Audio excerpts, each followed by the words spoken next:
Hi everybody, my name's Scott, this is Bob, and welcome to my channel, Trauma Team Racing.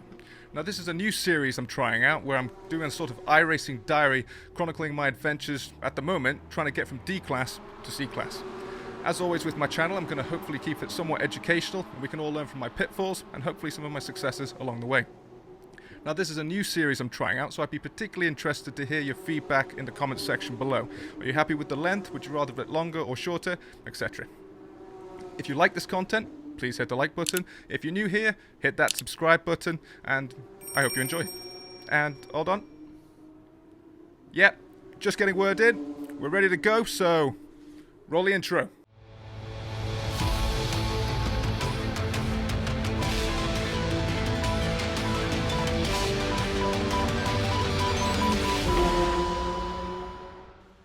So before we get into the race proper, I thought I'd do a little track walk around just to familiarise ourselves with the track. So we are racing Oulton Park Fosters circuit variant today. Now, as you head off the start line, we're going to head down the first straight into Old Hall Corner, which is a gentle right-hand turn. This racetrack really only consists of about 6 major turns. There's another straight just down here as we head into Fosters. That's a long right-hand turn, quite tight. I tend to do that in first gear. I think that feels good in the MX5. It's a right, and then a left. As we come through Fosters, we're going to head up into Clay Hill. Now, that's a blind spot up there, so you need to be careful of oncoming traffic and get ready to position the car just on the left. As we come up through Clay Hill, we then come into Druids Corner, which is a nice long right-hand turn. That's quite easy to handle. It's a nice circuit. This is really good for beginners. Under the bridge and then into Lodge Corner. Get down. I've been doing this in first gear. I've been trying that out. That feels quite nice. And then let's have a look at the grid. So, as we begin, my ranking, this is the Global MX5 Cup. Strength of field is 1181. My iRating is 1159. 3.82 safety rating. And the qualifying time was 8th, so sort of happy with that. Could have been a bit better. Circuit, as we said, Fosters. It's in Cheshire, England. 6 major turns. It's partially cloudy, 26 degrees. We've got a warm track temperature of 44 degrees and a disqualification limit of 17 points. So let's start off. This is lap 1 and we are on the grid and it is lights out. So we're just easing up through the field. Bit of a tight squeeze. Nicely done. We're up into 6th at this point. Now the lap thing for the first lap or 2 didn't update, but it plays ball for the rest of the replay. Now we're just settling in at this point. Now for me, I think rookies is mainly about survival in the first instance. You've just got to avoid all the mess and just try and make it through laps 1 and 2. Whoop, there's somebody up. They've already gone off. And bang, Carnage in the back. So that's 2 people, 2 souls already lost. We've got this gentleman coming up behind me. We're now in 5th. Things are nice and tight, but again, trying to be steady with my inputs, keep things nice and smooth, try and keep things consistent. Nice helicopter shot right here. Whoa! Cooper just tried to take me out. Not today, though. That's another turn survived. Under the bridge, into Lodge Corner, and we've almost survived lap 1. Apex nicely hit. Hey, he's all over the place. Just got to watch out for the Carnage. Almost hit that guy, but he's going into the pits, so all thing as well. And we have survived lap 1. Slow time, but that's due to the Carnage and the traffic on the track. So again, particularly with rookies, you've got to get through lap 2, at least until the field unbunches and you can get into some rhythm and get your pace on.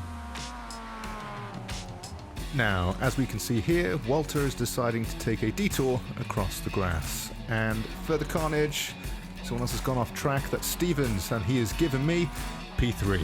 Again, someone's misfortune is someone else's gain in racing, and in this time, it's mine. So we will take advantage, and we will press on. Coming just up through to Clay Hill, into Druids Corner, long right-hand turn, and we are on the tail of Stelling in car number 8. We are on Twitter if you'd like to come and say hi. The handle is @TraumaTeamRacing. Let's discuss some motorsport. Let's discuss some sim racing. We've got 6 followers and hoping to build some more. But baby steps. I don't really understand Twitter, so I'm still learning with it, really.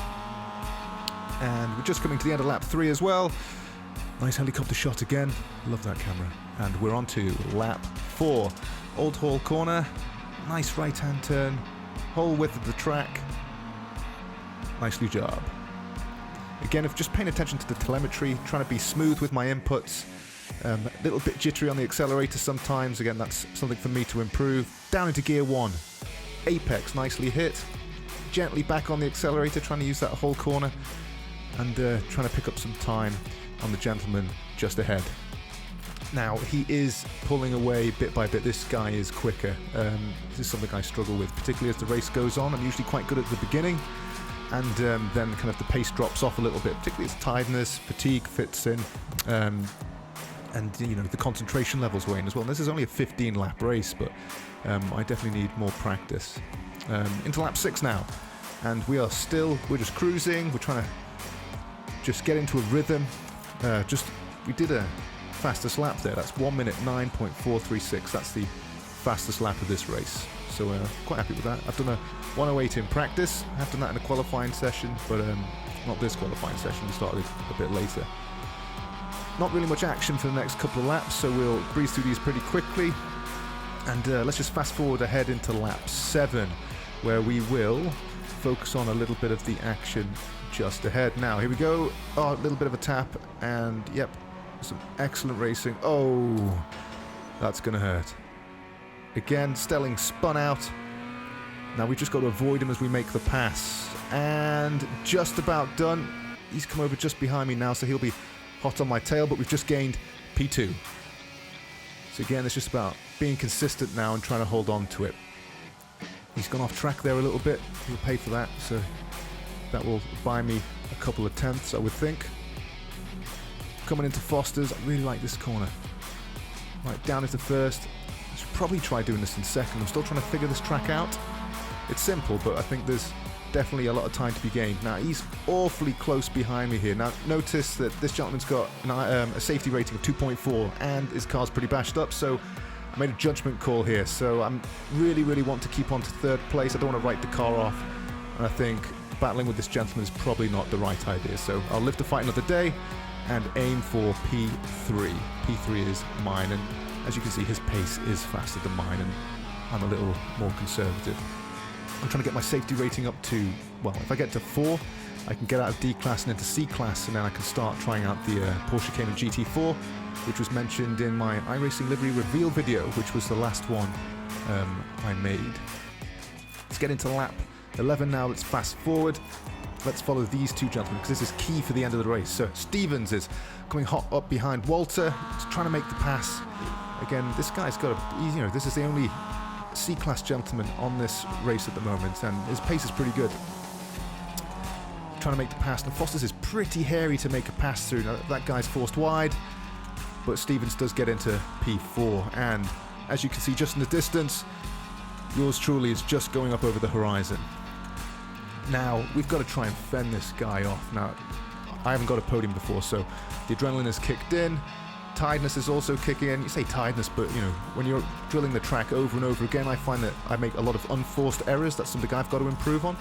I think racing when you're tired is a particular error. You're more likely to make mistakes then. Same with any motor task. And as you can see, this guy is hot on my trail. Just come under Warwick Bridge, and he is in my rear view mirror, and I can see him while I am driving, trying to fend him off. Here we are, just about to finish lap 13. Just past Leap Deer, and we're over the finish line, and we are on to the penultimate lap. He's just done a 108, I've just done a 110. Now he has gained 2 seconds on me here, and I'm finding it difficult to keep him off me. But can I survive? That's the question. Here we are, just coming through Cascades, and now we're into Fosters. Now he's going to make the inside line. I've turned in, shouldn't have done that, bang! And he had 17 points, so he was instantly disqualified. So it doesn't always pay to be bold and aggressive. Apex nicely hit.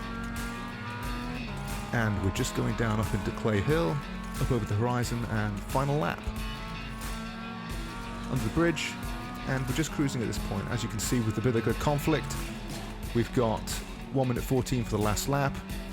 Nice and gentle through Lodge Corner. Walter's coming up just behind me, but I think this race is nice and secure. And that's it. My first P3. I was absolutely buzzing. Sim racing is incomparable with a lot of other kind of games or simulators, whatever you like to call them, because it is really, really rewarding. If you made it this far and didn't drop off, please subscribe, please like, and as always, good night, good evening, good morning. See you in the next one.